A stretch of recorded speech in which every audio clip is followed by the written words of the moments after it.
used to think these were healthy choices until I realized they were actually keeping me stuck. Let's talk about the Christian weight loss mistakes no one talks about, so you can finally see the results you've been praying for. Hi, I'm Coach Tiffany, a Christian health coach passionate about helping women like you honor God with your health without falling into diet obsession, guilt, or overwhelm. I walked away from my career as a nurse practitioner in family medicine to pursue what I believe is a more whole and God-centered approach to health, one that brings freedom, not bondage. When I first started my weight loss journey, I really thought I was doing the healthy thing. I'd cut out carbs, count every calorie, and follow whatever the latest diet trend was at the time. And it worked. For a while, I'd lose the weight, but then I'd gain it all back, plus more. Every time it felt like all that effort was for nothing, and I felt so defeated. Most of this was before I became a Christian, and honestly, I didn't even think to invite God into my weight loss journey after I did become a believer. I was doing it for all the wrong reasons. To fit the world's mold of health and beauty, or to feel like I was disciplined enough to earn people's respect, especially working in the healthcare field. But even the time I lost a significant amount of weight and kept it off, it still wasn't healthy. I was meticulously tracking every calorie, measuring every bite, and constantly thinking about food. It also created tension in my marriage because my husband and I weren't eating the same foods, and it just wasn't sustainable for my family or my mental health. It wasn't until after I lost the weight that I invited God more deeply into my health journey. That's when things started to change. I found balance, I found freedom, and I learned to make choices from a place of love, gratitude, and stewardship, not guilt, fear, or obsession. I wish someone would have told me back then that dieting wasn't just about what I ate. It was about my heart, my mindset, and the way I was approaching health altogether. Because once I understood these key mistakes I was making, everything changed. And I want to share them with you today, so you can avoid the same struggles I went through and finally find lasting, God-centered freedom on your health journey. So here they are.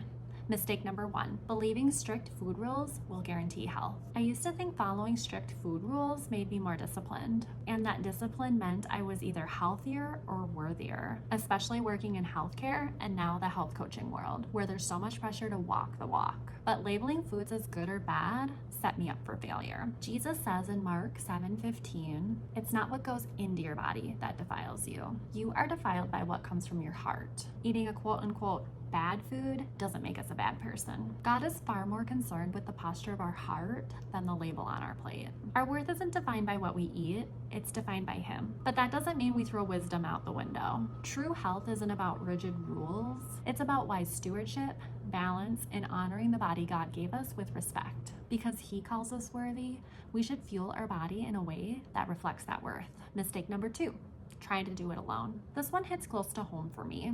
I've always felt like I had to do everything alone to prove that I was strong enough, even in my health journey. Both the times I lost weight, I tried to do it without God's help or the support of others. But I ended up burned out, isolated, and eventually back to where I started. Galatians 6:2, the Amplified Version says, carry one another's burdens, and in this way you will fulfill the requirements of the law of Christ. That is, the law of Christian love. We often read this and think about how we can support others out of love. But here's the flip side. Are you willing to let others carry your burdens too? God didn't design us to do this journey alone. Inviting others into your health and faith journey isn't weakness, it's obedience. And modern research agrees. When you have accountability and community, you're far more likely to succeed. For me, inviting God and my husband into my health journey brought peace and unity into my home, instead of stress and division. Mistake number 3, following worldly diets instead of godly wisdom. My weight loss journeys were rooted in worldly diets,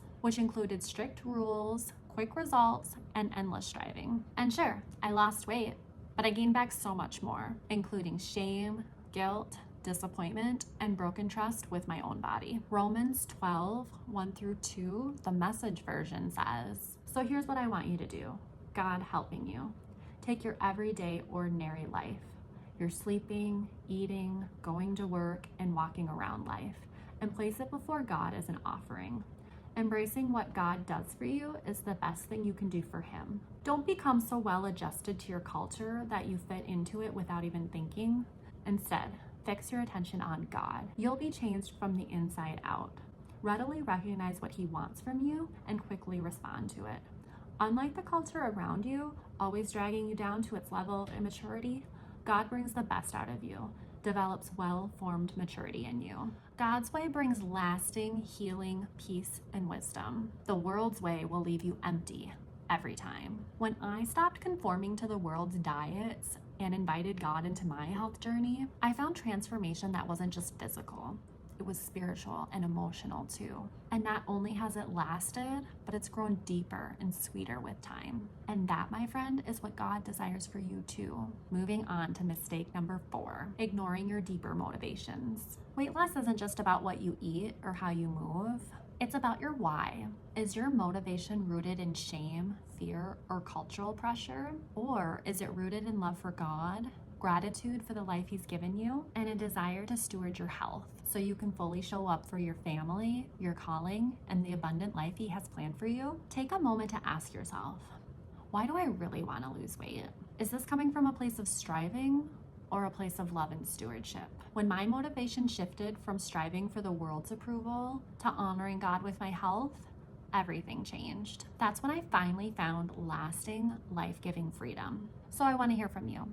Which of these mistakes have you struggled with most? I want you to drop a 1 in the comments if it's mistake number 1, a 2 for mistake number 2, a 3 for mistake number 3, and a 4 for mistake number 4, or any combination of those numbers. I'd love to pray for you on your journey to freedom. So if you're ready to honor your health in a way that's simple, sustainable, and God-honoring, then I encourage you to download my free 5-day meal prep workshop.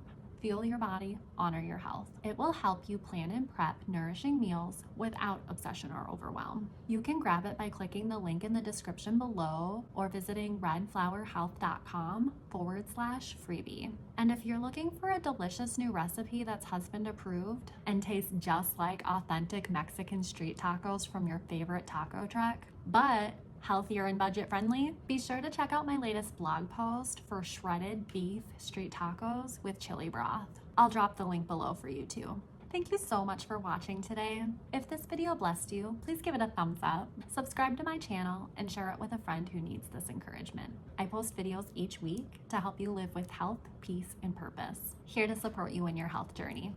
Coach Tiffany.